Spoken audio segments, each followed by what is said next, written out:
ဒါလည်းကျွန်တော်တို့နေ့စဉ်ပေါ့နော်ကျွန်တော်တို့စေကမ်းမှာကြုံတွေ့နေရတယ်ကလေးတွေဆက်ကြောတဲ့လေးတွေအမြဲပြောနေရတယ်ပေါ့နော်အဲ့ချိုးရည်တွေမတောက်ဘူးနော်အဲ့ဒါတောက်ရင်ဘာဖြစ်မှာလဲကြာရင်အဝလွန်လာမှာပဲကလေးတွေကအဲ့ဖြော်ရည်တောက်တယ်နော်ကုတ်တွေတောက်တယ်နော်အဲ့လိုဟိုအသီးတော်ဖြော်ရည်တော့ကန့်တတ်တာအသက်ကြီးလိုက်အသီးပဲစားတာကောင်းတယ်ဖြော်တောက်ရင်တကြားပါလို့ကျွန်တော်တို့ကအချိုးရှောင်ခိုင်းတာချိုးရည်ကိုတက်နိုင်သလားမစားနဲ့မတောက်နဲ့တခါလေးတောက်ကျွန်တော်တို့ဟောပေါ်စားရဆိုရင်ကျွန်တော်ကဟာဘက်တီးတောက်တယ်တရုတ်ကလာတဲ့ဟာဘက်တီးတောက်တာကျွန်တော်ရက်ဘီရရှောင်ထားရဆိုဟာဘက်တီးပဲတောက်တယ်ဟာဘက်တီးအေးလေးလေအဲ့ဒါပဲတော့ဒါတော့မှတစ်ခါတလေပဲအဲ့ကောင်လည်းချိုတာပဲဘာလို့ပြောကန်ဘူးတွေဖြော်ရည်တွေအကုန်လုံးကချိုတတ်ပါတယ်အဲ့ကျွန်တော်စီးကြိုလည်းမရှိလို့ပြီးရင်ကျွန်တော်ကအာသာပြေပေါ့ကွာဘီယာမတောက်ရလို့အဲ့ဒါကျွန်တော်ဟာဘက်တီးလေးတောက်တာနော်အဲ့တော့ဒါတွေတောက်ရင်ဘာဖြစ်မှာလဲနံပါတ်1ကတော့ဝင်တဲ့ပါဇက်ကသွားတော့ကြာရင်သွားဖို့စားမှာပဲနေတိုင်းတောက်နေလေနော်ပြီးရင်အဝါလွန်လာမယ်နော်စီးကြိုဖြစ်မယ်သွေးလို့ဖြစ်မယ်ဒါကတော့နော်ဟိုနှလုံးထိလာမှာပေါ့နော်သွေးလို့မဟုတ်တော့နှလုံးထိလာတာနှလုံးမောလာတာပြီးရင်ဟိုကြာလိုက်မှတ်ညံနေထိတယ်ဘာလို့ဆိုတော့မေ့လာတယ်ကြုံရင်တော့ caffeinated တွေပါတယ်ချို့ကြတော့ဘာလို့လဲဆိုတော့တုံလာတာပေါ့နော် memory loss ဖြစ်နိုင်တယ်နောက်တစ်ခုကျအသေးထိတာပဲနောက်ဆုံးကျတော့အသေးစီဖုံးတာပဲလေ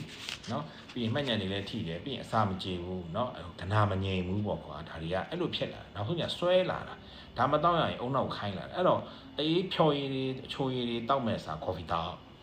coffee ဆွဲတာပြဿနာမရှိဘူး coffee ဆွဲတာများရင်လုံးဝကြော်တုံတာပဲအိတ်မပြောတာပဲဒီကောင်လည်းအိတ်မပြောတာရင်တူ coffee ရဲ့ side ကအိတ်မပြောဘူးရင်တုံနေဆိုရင်ဒီကောင်ကနောက်ထပ်ကလည်းစီးကြိုလည်းရှိတယ်ပြောချင်တာဖြော်ရည်နဲ့ coffee နဲ့ရှင်ကြည့်လိုက်ကွာ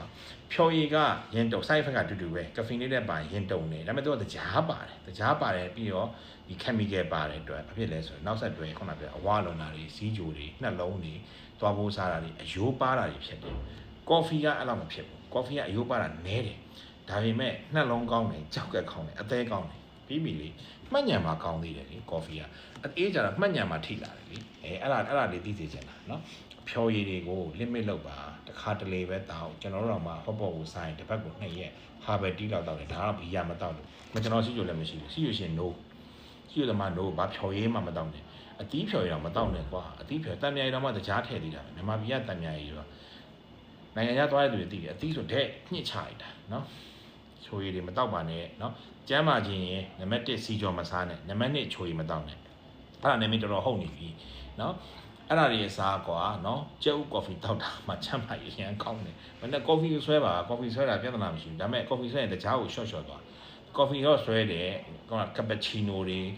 အမြုပ်တွေနဲ့ဟိုဟာတွေနဲ့နိုးတွေနဲ့ခရင်တွေနဲ့တောက်တယ်ဘာမှမထူဘူးစီဂျိုဖြစ်တာပဲကယ်လိုရီတက်တာပဲဝိတ်ကလည်းတက်တာပဲအဲ့တော့အေးကိုရှော့ပါနော်ဖြော်ရည်ကိုမတောက်ပါနဲ့ကလေးတွေနော်ဟို15နှစ်14နှစ်ထပ်ဆိုရင်တော့ကော်ဖီတောက်လို့ရပါတယ်15နှစ်ထပ်ပေါ့နော်